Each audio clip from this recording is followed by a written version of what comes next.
เฟ่เปียกแก้ไขโดยการให้น้องๆลงตักเอง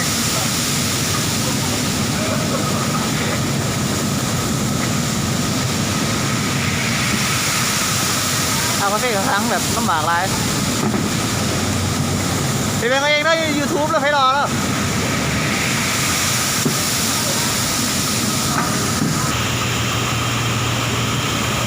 อันนั้นกาแฟเขา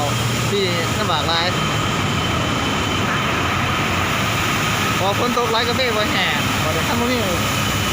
โตอบแห้งก่อนเดี๋ยวมาเขาอบเครื่องไงก่อนเอากาแฟเขาอย่างไร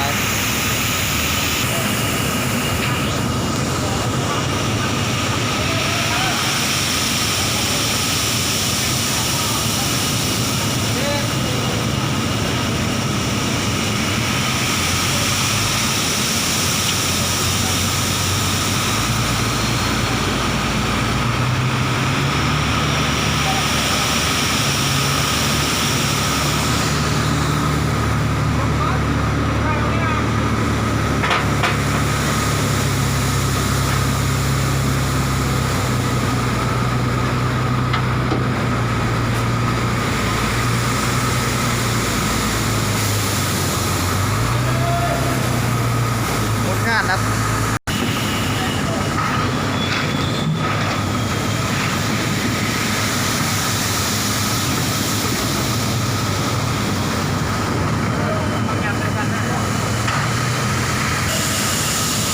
นนะงานนักฝนตกหลายกาแฟบอสเด็ดหนักเอาเขาทั้งเมื่อไหร่เดี๋ยวมันตาเขาทั้งเครื่องเมื่อไหร่เป็นที่กันทั้งหมดง่ะ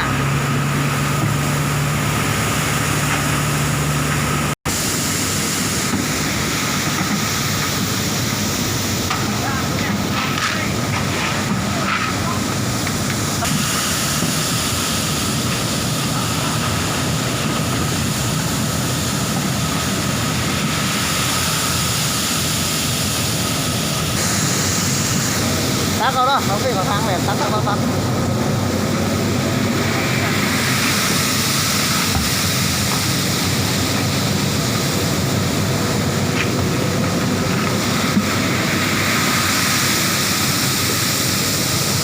โอเคสมัยละครูเราวิธี